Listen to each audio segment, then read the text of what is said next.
Most insults burn out in a day. This one survived for centuries. It's short, sharp, and it still lands in classrooms and conversations today, yet it traces back to a man who was once praised as one of the most precise minds in medieval Europe. How does that happen? How does a scholar celebrated as the subtle doctor end up lending his name to stupidity? The answer isn't a simple joke. It's a story about universities as battlegrounds, about rival schools fighting for intellectual dominance, and about how reputation can be turned into a weapon so powerful it can outlive the truth. In English, the word dunce sounds like a cheap insult, something you throw at a person you think is slow. It is one of history's quiet cruelties that this word can be traced back to a man famous for intellectual precision. Duns Scotus was once honored as the subtle doctor, a thinker praised for the kind of clarity that can separate ideas that look identical at first glance. If you enjoy long, carefully told history that feels like a real story rather than a textbook, subscribe and stay with us. More journeys like this are coming, and they are written to be easy to follow from start to finish. To understand Scotus, you have to step into the medieval world the way people actually lived it. Not as a fog of superstition, but as a world of institutions, arguments, and rising universities. In the late 1200s, Europe was building an intellectual engine. Scholars were training minds with discipline. The church was the center of public life, but it was not calm. Kings and popes wrestled over authority. Cities grew, trade expanded, new political structures formed, and in the middle of that, the university became a new kind of power. The university was not just a place to gather information, it was a place where people learned how to think publicly. A question would be posed, objections would be raised, authorities would be cited scripture, Augustine, Aristotle, and the great theologians. Then the teacher would answer, not with a quick opinion, but with a carefully built argument designed to withstand attack. That method could look dry on paper, but in the room it was alive. A young student could win attention by crafting a strong objection. A teacher could build a reputation by answering so cleanly that opponents had nowhere to move. Over time, this produced a culture where precision was a kind of honor and intellectual courage was expected. But this same culture carried a danger. If you build theology like a machine, you may begin to treat God like the final piece in the machine. You may begin to believe that if you define enough terms and connect enough conclusions, you can corner the divine reality into a system you control. Scotus would spend his career resisting that temptation. He loved clarity, but he did not want clarity to become a cage. He wanted theology to remain faithful to two truths at the same time. God can be meaningfully spoken about, and God cannot be domesticated. Duns Scotus was born in the Scottish borderlands, near a place called Dunce, probably around the mid-1260. The records are not rich, which is normal for a medieval figure who was not royal. But the basics matter. The Scottish borders were not a soft interior of a kingdom. They were a region of movement and pressure, shaped by rough geography and shifting power. Life there taught practicality. It taught that security can change fast.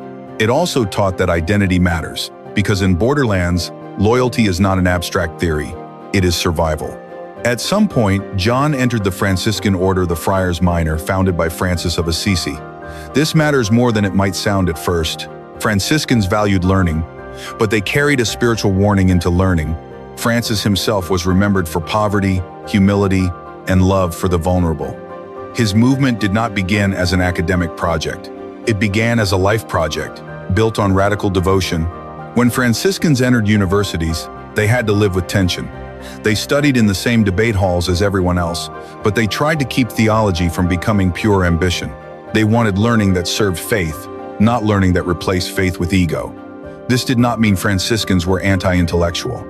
Many of them were brilliant. It meant that they were suspicious of intellectual pride, the kind that thinks it can master God by argument. Scotus was brilliant, but his Franciscan identity shaped the direction of his brilliance. He was drawn to questions of freedom, love, and God's independence from human systems. He wanted to protect the idea that God acts freely, not by compulsion, and that the core of religion is not cleverness but worship. To feel the pressure of his era, you have to understand the giant in the background, Thomas Aquinas. Aquinas died in 1274 when Scotus was still a child, but Aquinas' influence grew rapidly after his death.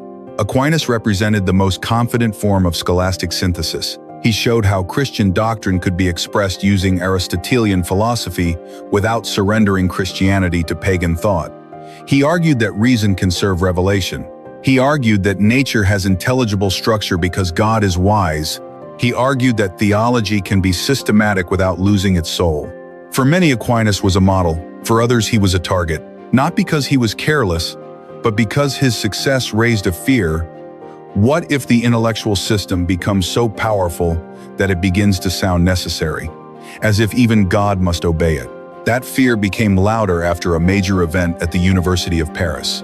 In 1277, the Bishop of Paris issued condemnations against a list of propositions considered dangerous.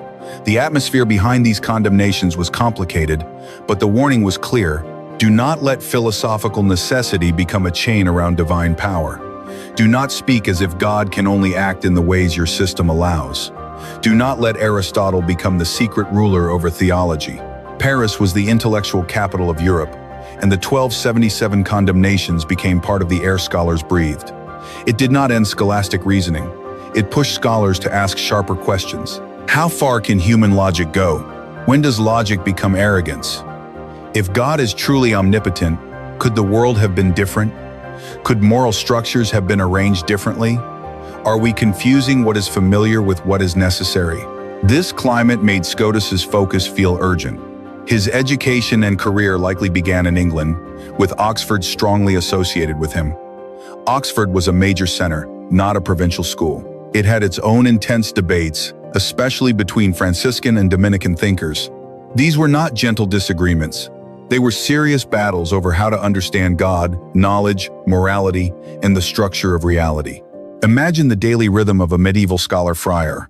He rises early to pray. He eats simply.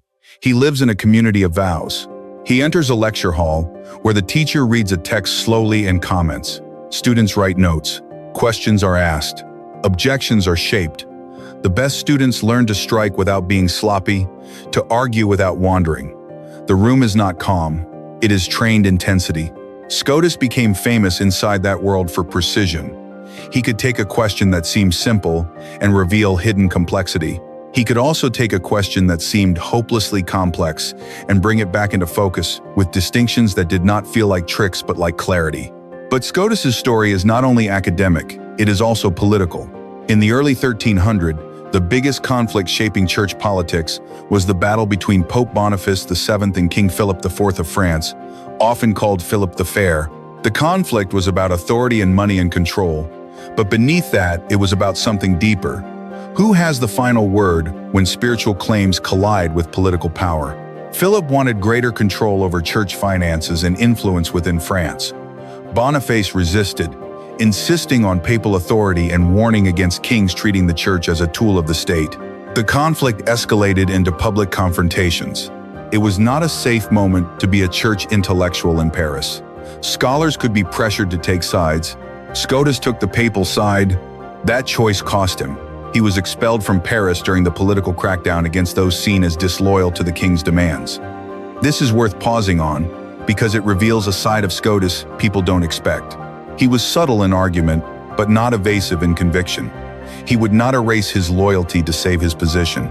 Later, when the political situation shifted, Scotus returned to Paris and resumed teaching. Yet his time there was not long. By 1307, he was sent to Cologne, likely by Franciscan assignment. And there, in 1308, he died, probably in his early 40s. A short life, and yet a massive legacy. Medieval memory sometimes compresses a life into a sentence, and Scotus has one of those. Scotland gave him birth, England received him, France taught him, and Cologne holds him. It's a neat line, but behind it is something real. The medieval intellectual world was international. Scholars moved across borders, ideas moved across borders, and Scotus's ideas would keep moving long after his body stayed in Cologne. Now we arrive at what he actually changed. Scotus stands at a turning point between two temptations in Western theology. One temptation is rational control. Treat God as the final conclusion of a system. The other temptation is pure distance. Treat God as so far beyond human thought that our language becomes empty. Scotus tried to defend meaningful God talk while also defending divine freedom. The theme that runs through his work is freedom. And freedom begins, for Scotus, with the will.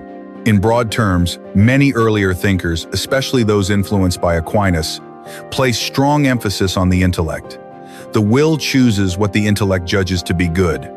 If you see clearly, you choose properly.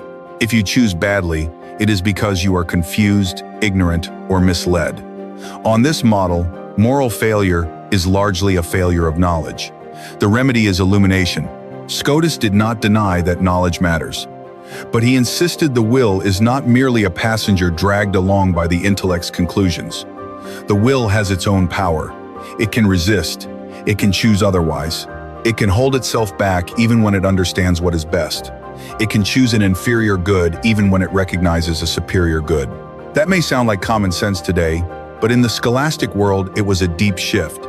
Scotus was defending a strong concept of genuine freedom, freedom that includes real alternative possibilities.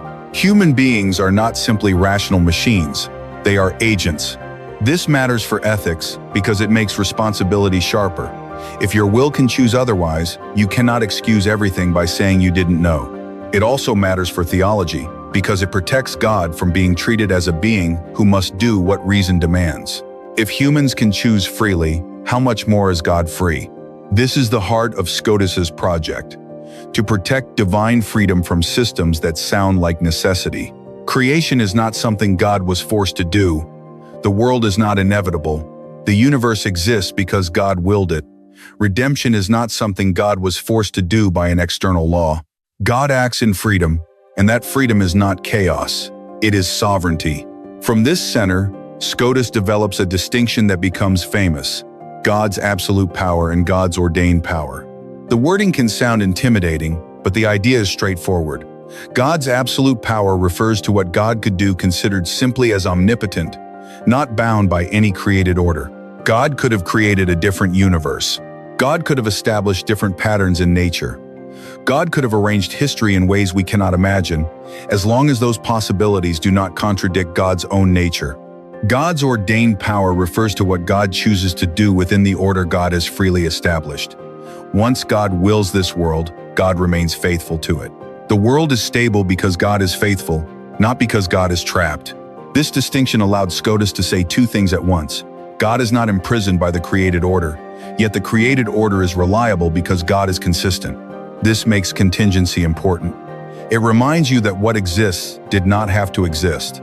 It also shapes the medieval imagination about possibility. If God could have created differently, then we should be careful about claiming that our philosophical system describes necessity rather than describing one possible arrangement God has chosen. And that pushes Scotus into the next great battlefield: language about God. Because if God is free and beyond our systems, how can our words still mean anything when we speak of God? How do we avoid shrinking God to creaturely categories while also avoiding empty speech? This is where Scotus becomes famous, because he fights for a thin but real bridge between human language and divine reality. He argues that if our language about God becomes too purely analogical in a loose way, it risks becoming slippery. If good means something so different in God that we cannot meaningfully connect it to our concept of goodness, then we are not really speaking about God at all. We are making sounds. Scotus insists that to reason about God, and even to love God with understanding, there must be some minimal univocity, at least at a fundamental conceptual level. The word does not need to mean everything in the same way, but it must not become two unrelated meanings. Think of it like this.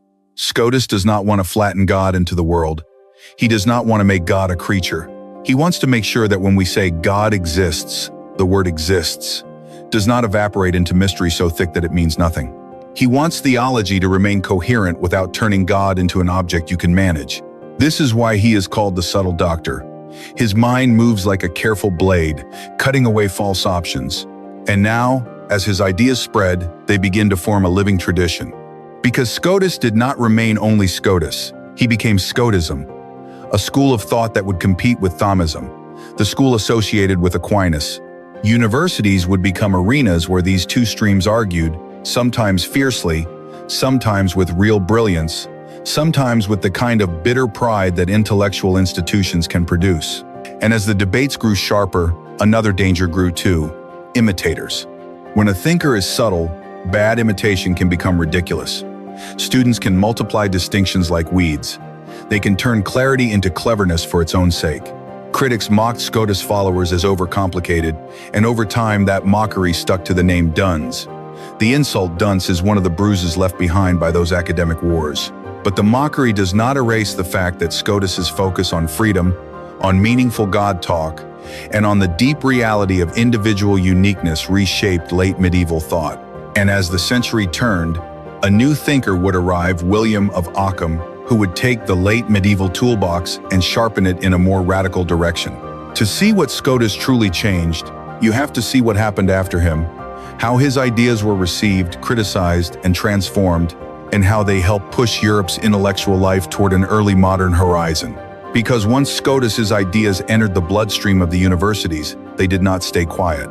A school of thought is not only a set of doctrines, it is a social organism. It is professors defending their positions, students adopting identities, rivals searching for weaknesses, and institutions deciding which voices are allowed to dominate.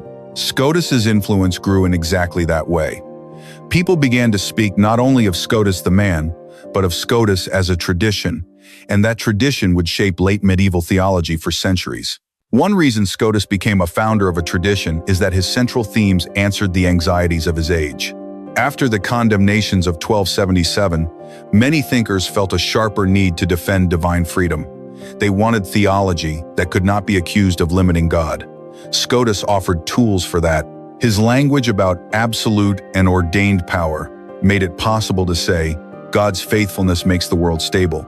But that stability is a gift, not a chain. That idea mattered because it did something psychologically powerful. It recentered theology around God's initiative. The world exists because God chose it. Redemption happens because God chose it. Grace is not forced, it is willed. But this recentering also created new controversies. If so much depends on the will, both human will and divine will, what happens to the role of reason? Does morality become something like a list of commands with no deeper logic? Does the universe become a stage where anything could have been different and we can never truly know why it is this way rather than another? Critics worried about those possibilities. They feared a theology that sounds like arbitrary decree. Scotus's defenders argued he did not teach arbitrariness. They argued that some moral truths are rooted in God's own nature and cannot be reversed. Love is not declared evil. Faithfulness is not declared corruption. God does not contradict God. At the same time, Scotus insisted that not every moral structure can be derived by pure reason alone, because God has freedom in how God orders creation and covenant. This debate became one of the engines of late medieval ethics. The question is not only academic, it touches human experience. If you believe morality is purely rational necessity, you may become confident that if people just think properly, they will behave properly. Scotus did not trust that optimism. He knew that the will can resist reason. A person can see the better path and still choose the worse. So the moral life is not only about education, it is about transformation. This brings us back to the primacy of the will, which is one of Scotus's most influential moves. For Scotus, the will is not merely appetite following knowledge. It is the seat of freedom. It is what makes love possible as a true act rather than a mechanical reaction. If you cannot choose otherwise, love becomes a kind of necessity. Scotus wanted love to be real, and real love requires real freedom. This is where the Franciscan instinct becomes visible again. Franciscan spirituality emphasized love, devotion, and the heart's orientation toward God. Scotus's philosophical emphasis on will and freedom fits naturally into that spiritual atmosphere.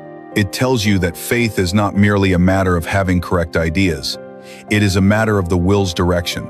It is a matter of what you choose, what you cling to, what you refuse. Now let's return to the language problem, because that is where Scotus's subtlety shaped the next centuries. The question was simple but dangerous. When we speak of God, do our words mean anything? If you say God is good, you do not mean that God is a good creature. You do not mean God is a better version of a human being. Yet if good means something completely different in God, then your sentence cannot guide thought. It becomes a sound without content. Scotus believed that if theology is to be coherent, there must be a univocal concept at a basic level, especially concerning being and certain fundamental notions. Univocity, in his use, is not a claim that God and creatures are the same, It is a claim that the core concept is not used in two unrelated senses. Otherwise, every argument about God collapses into ambiguity. This is why Scotus can feel like a bridge figure between medieval theology and later philosophical developments. When you insist that language must have stable conceptual meaning, even when applied to God, you strengthen the role of logic in theology. You make theological claims more vulnerable to critique, because now they can be tested for coherence. You also make it possible for later thinkers to build more rigorous metaphysical frameworks and to question older frameworks with sharper tools. But Scotus did not intend to produce a cold, rational religion. He intended to protect meaningful speech while preserving divine transcendence. His bridge is thin for a reason. It is strong enough to carry thought, but not so broad that it tricks you into thinking you can walk into God's essence by argument alone. Now we come to some of Scotus's most famous tools, the ideas that can sound technical but became powerful in later debates. One is the formal distinction. Medieval debates often got trapped between two options. Either two aspects are identical or they are separate things. Scotus argued that reality sometimes includes distinctions that are real but not separable as independent objects. This helped him speak about divine attributes without collapsing them into sameness and without fragmenting God into parts. It also helped him handle other metaphysical puzzles where simple identity or complete separation failed. Another is haexiety, the thisness of a thing. The question behind haexiety is almost poetic. What makes you you? Not just a human, but this unique individual. Many thinkers explained individuality primarily through matter and accidents. Scotus wanted to give individuality deeper weight. Haexiety is his way of saying, the individual is not an afterthought. Individuality is a real feature of being. This matters not only in metaphysics, but in how you imagine the world. It makes the universe feel less like a factory of identical forms and more like a place where uniqueness is woven into the structure of reality. Now we reach a point that often surprises people: Scotus's role in Marian theology. In medieval Catholic debate, the idea that Mary was preserved from original sin, what later would be called the Immaculate Conception, was a contested question. The difficulty was not devotion alone. The difficulty was theology. If Mary is preserved from original sin, does she still need Christ's redemption? If she does not need redemption, does that undermine the universality of Christ's saving work? Scotus offered an elegant answer. A person can be saved more perfectly by being prevented from falling than by being lifted after falling. Mary could still be redeemed by Christ, not by being rescued from sin after the fact, but by being preserved from it in advance. Christ's merit, in this view, is so powerful it can be applied preventatively. This framing mattered because it made the doctrine compatible with the claim that Christ is the universal Savior. Mary is not outside redemption. She receives redemption in the most perfect form. Whether or not one accepts the doctrine, Scotus's argument shows his style. He works with divine power, fittingness, and coherence. He asks, what is possible for God, and what is fitting for the story of salvation? Now step back and look at Scotus's overall intellectual posture. He emphasizes freedom and contingency. He emphasizes the will as a seat of real choice. He emphasizes meaningful language about God through univocal concepts. He develops tools to handle complexity without collapsing into crude either-or choices. He treats individuality as metaphysically significant. These are not small moves. Together they reshape the late medieval conversation. So why did later critics turn Duns into Dunce? Partly because academic politics are cruel. A dominant school attracts resentment. Thomas and Scotus argued intensely, and the rivalry sometimes became cultural mockery. If one group was known for multiplying distinctions, opponents would paint them as pedantic and foolish. Over time, the caricature stuck. Also, in later centuries, when intellectual currents changed and scholastic reasoning was mocked by new styles of thought, the complicated scholastic debates were sometimes treated as pointless hair-splitting. Scotus, as the symbol of subtle distinctions, became an easy target. The insult was convenient, but history's insults do not measure a man's mind. If you look at the long arc, Scotus influenced debates that reached far beyond medieval classrooms. He shaped later scholastic theology. He shaped ethical discussions about freedom. He shaped metaphysical discussions about individuality and being. and he helped create the conditions for later thinkers to ask sharper questions about what reason can prove and where reason must stop. This is where William of Ockham enters the scene, because Ockham is often treated as Scotus's successor in the Franciscan intellectual world. Ockham did not simply copy Scotus. He moved in a different direction, especially toward a stronger form of nominalism and a sharper suspicion of metaphysical structures. Yet Ockham worked in an environment Scotus helped form. The late medieval emphasis on divine freedom, contingency, and careful logical language created a stage where Ockham's razor could cut. In a sense, Scotus helped sharpen the blade that later thinkers would use sometimes in ways he would not have liked. And then, beyond Ockham, Europe moved toward a period where the authority of tradition faced new pressures. The Renaissance revived humanist scholarship. The Reformation shattered church unity. New scientific approaches grew. People demanded different kinds of proof. Universities remained important, but the intellectual landscape changed. Even there, Scotus did not disappear. In Catholic thought, Scotism continued, especially within Franciscan circles. In broader philosophy, the questions he raised about freedom, language, and individuality did not go away. They simply took new forms. Here is one way to feel Scotus's relevance without turning him into a modern character. Scotus is one of the thinkers who forces you to admit that reality is not necessarily inevitable. The world did not have to be exactly as it is. This creates humility. It weakens the arrogance that claims every structure we see is necessary. It also strengthens wonder, because contingency makes existence feel like gift rather than mechanism. Scotus is also one of the thinkers who forces you to face the stubbornness of the human will. People are not saved by information alone. They are not changed by logic alone. Knowledge can illuminate, but it cannot compel love. It cannot compel goodness. The will must move. And Scotus insists that this movement must remain free, or else love is not truly love. That is a heavy claim. It means freedom is costly. It means God does not treat human beings like puppets. It means responsibility is real. It means repentance is meaningful because a person truly could have chosen otherwise. It also means grace is meaningful because, in Scotus's view, God's free gift can transform a will without destroying its freedom. This brings you to the final irony of his life. Scotus's public biography looks short and almost quiet.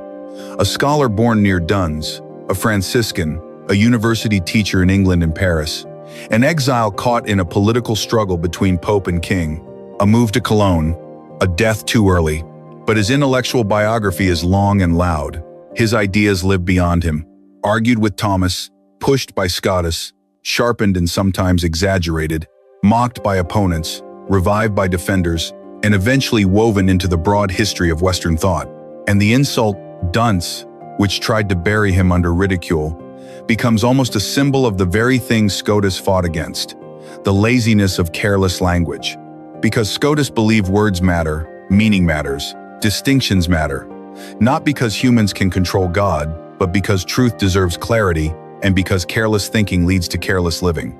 So when you hear his name Duns Scotus, do not picture a dusty medieval stereotype. Picture a mind working under pressure. Picture a scholar friar walking into lecture halls where every sentence could be attacked.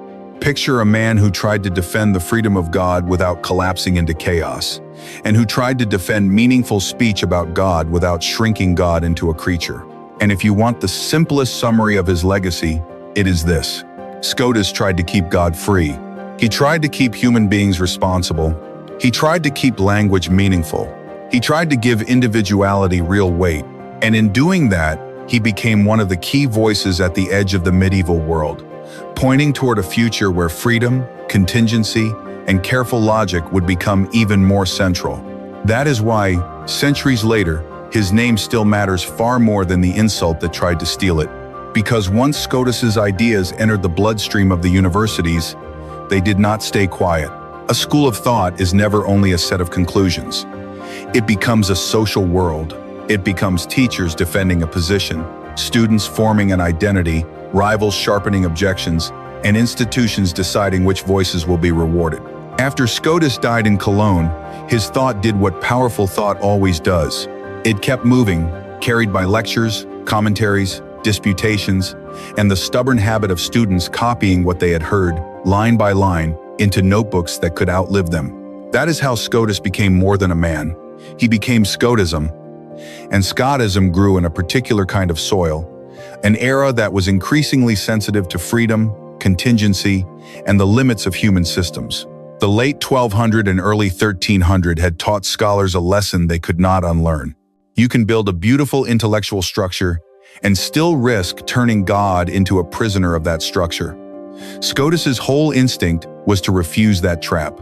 He wanted theology to remain sharp without becoming arrogant. This is why one of the first places his legacy shows up is in the word could. Scotus made theologians more comfortable saying the world could have been different. Not in a childish way, as if reality is random, but in a reverent way, as if existence is gift. If God created freely, then the shape of creation is not an unavoidable necessity, it is a chosen order. That single shift changes the emotional tone of theology. It weakens the temptation to act as though our most elegant arguments describe what God must do. It strengthens the sense that God acts because God wills, and God wills with wisdom. From there, debates flared. The biggest rivalry in late medieval theology was not personal gossip.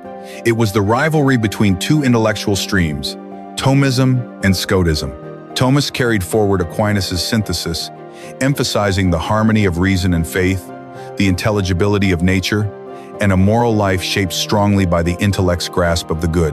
Scotus emphasized divine freedom, the primacy of the will, and the need for conceptual clarity that does not collapse God into a system. It would be a mistake to reduce this to Aquinas versus Scotus, like a sports match.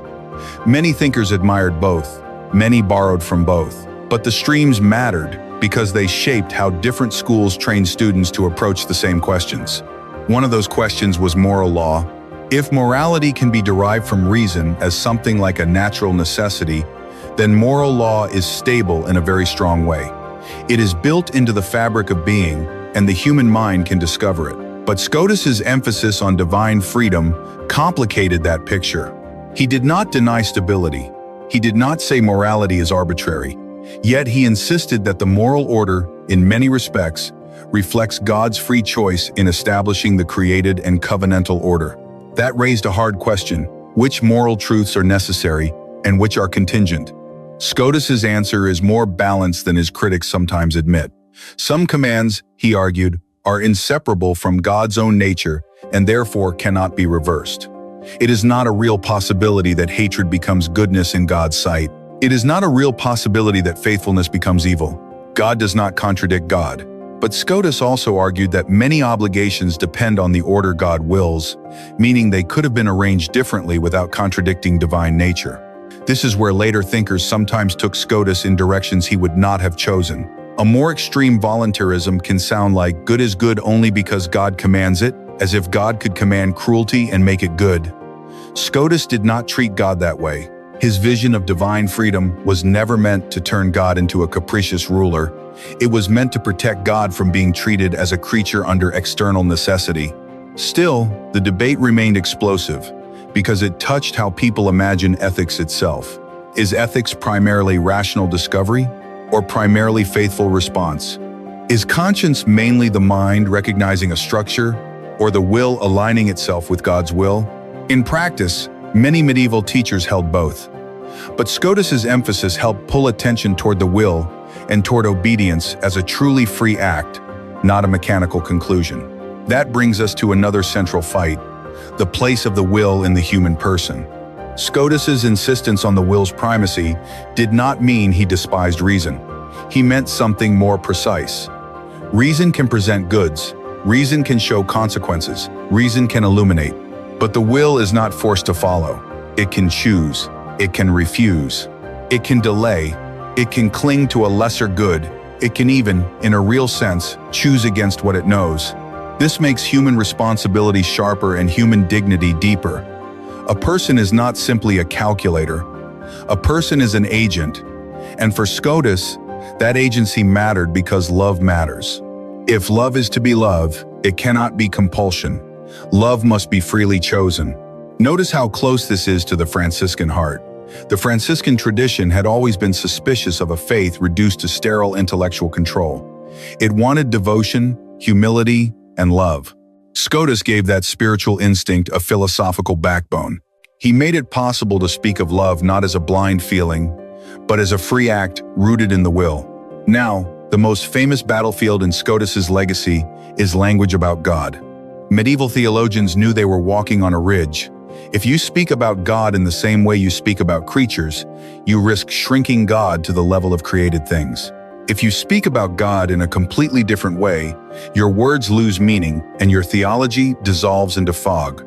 Many earlier thinkers leaned heavily on analogy. Scotus feared that analogy, as often used, could become a way of escaping clarity.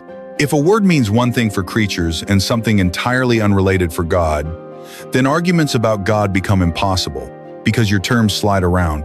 So Scotus argued for univocity at a fundamental conceptual level. At least for the concept of being, and for certain basic notions, the term must carry a single conceptual meaning. Otherwise, you cannot reason about God at all. This is where people misunderstand him. Scotus was not saying God and creatures share the same kind of being as equals. He was not saying God is one being among beings. He was saying that if the term being is used in two totally unrelated senses, you cannot even begin a meaningful argument. Univocity, for Scotus, is the minimal bridge that prevents theology from becoming pure ambiguity. This minimal bridge did two things at once.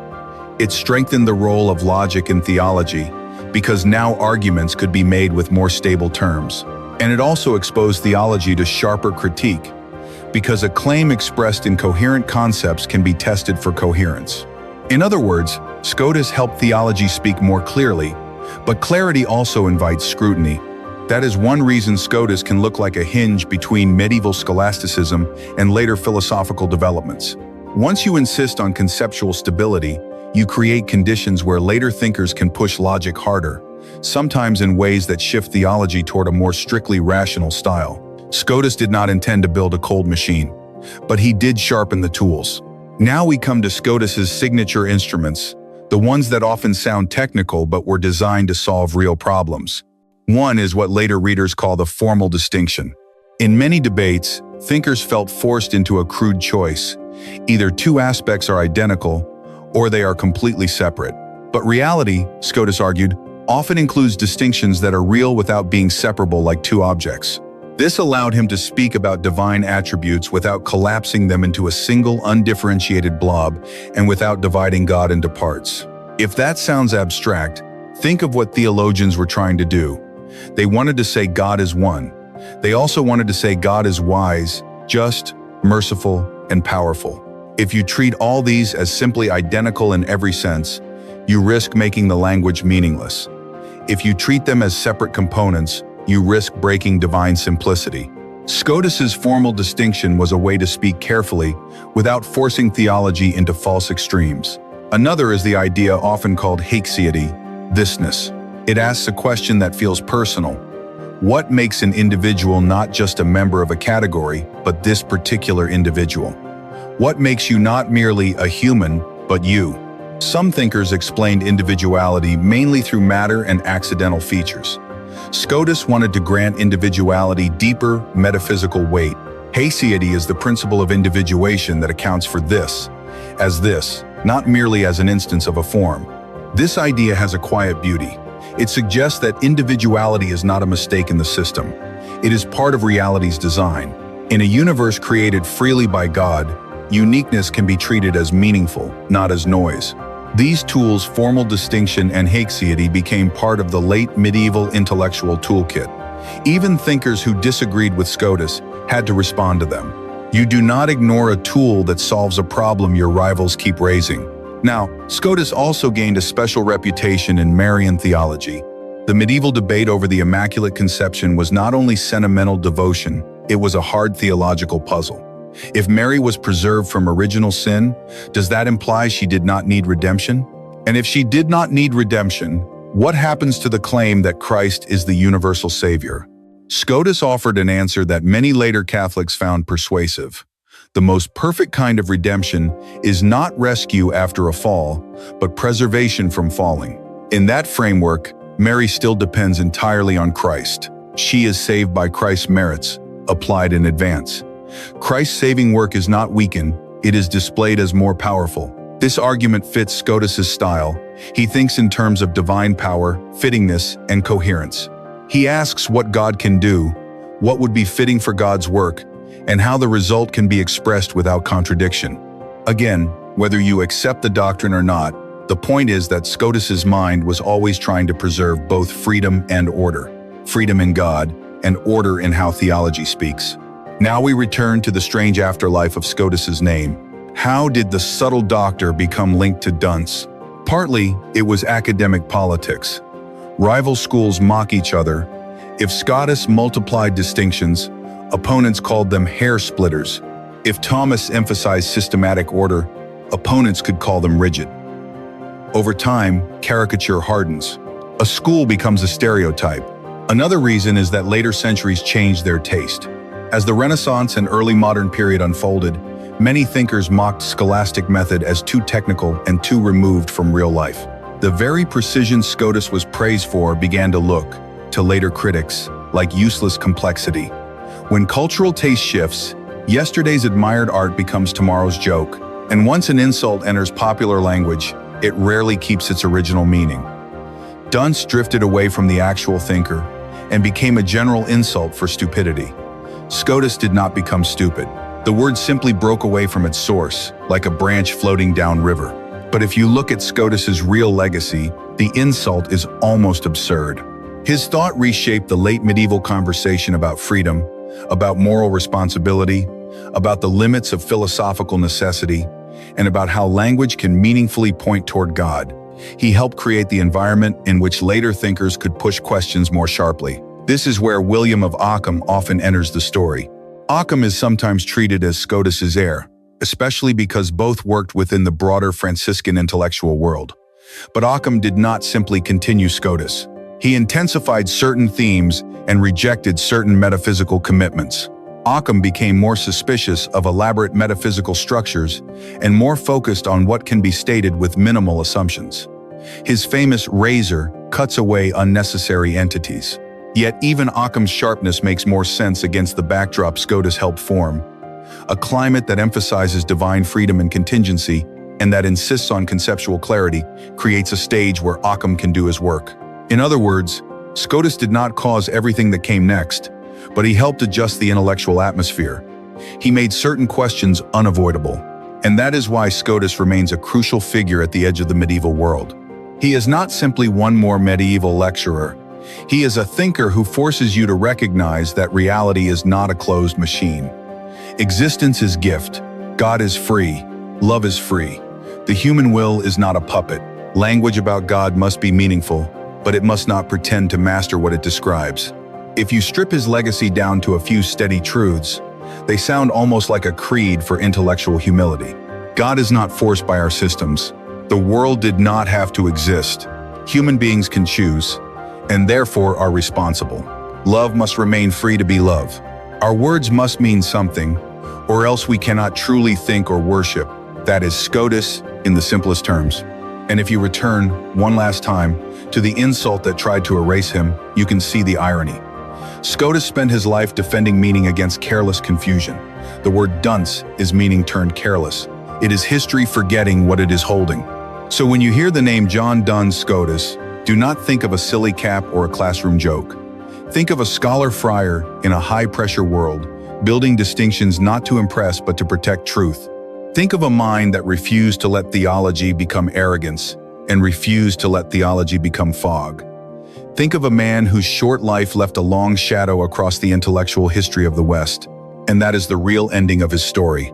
Not the insult, the influence,